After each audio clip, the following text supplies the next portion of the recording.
Ezekiel 17. And the word of the Lord came unto me, saying, Son of man, put forth a riddle, and speak a parable unto the house of Israel, and say, Thus saith the Lord God, a great eagle with great wings, long-winged, full of feathers, which had divers colors, came unto Lebanon, and took the highest branch of the cedar. He cropped off the top of his young twigs, and carried it into a land of traffic. He set it in a city of merchants. He took also of the seed of the land, and planted it in a fruitful field. He placed it by great waters, and set it as a willow tree. And it grew, and became a spreading vine of low stature, whose branches turned toward him, and the roots thereof were under him. So it became a vine, and brought forth branches, and shot forth sprigs. There was also another great eagle with great wings and many feathers.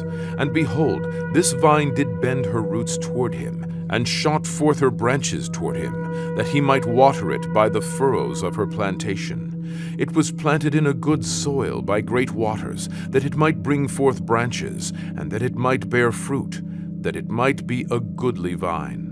Say thou, Thus saith the Lord God, Shall it prosper? Shall he not pull up the roots thereof, and cut off the fruit thereof, that it wither? It shall wither in all the leaves of her spring, even without great power, or many people to pluck it up by the roots thereof. Yea, behold, being planted, shall it prosper? Shall it not utterly wither, when the east wind toucheth it? It shall wither in the furrows where it grew. Moreover, the word of the Lord came unto me, saying, Say now to the rebellious house, Know ye not what these things mean? To them, behold, the king of Jerusalem, the king thereof, and the princes thereof, the land, that the king he hath also taken the mighty of the land, that the kingdom might be base, that the kingdom might be base, that it might not live, but that but he rebelled against him in sending his ambassadors into Egypt, that they might give him horses and much people.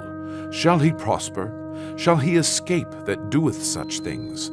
Or shall he break the covenant and be delivered? As I live, saith the Lord God, surely in the place where the king dwelleth that made him king, whose oath he despised, and whose covenant he brake, even with him in the midst of Babylon he shall die.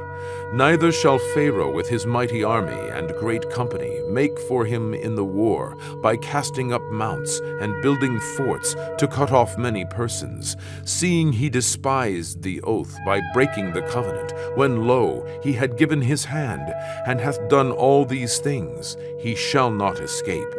Therefore thus saith the Lord God, As I live, surely mine oath that he hath despised, and my covenant that he hath broken, even it will I recompense upon his own head. And I will spread my net upon him, and he shall be taken in my snare, and I will bring him to Babylon, and will plead with him there for his trespass, that he hath trespassed against me.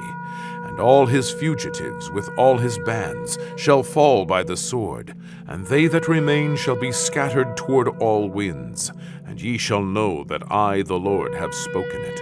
Thus saith the Lord God, I will also take of the highest branch of the high cedar, and will set it.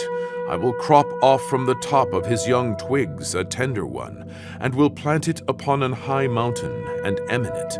In the mountain of the height of Israel will I plant it, and it shall bring forth boughs, and bear fruit, and be a goodly cedar, and under it shall dwell all fowl of every wing. In the shadow of the branches thereof shall they dwell. And all the trees of the field shall know that I, the Lord, have brought down the high tree, have exalted the low tree, have dried up the green tree, and have made the dry tree to flourish. I, the Lord, have spoken and have done it.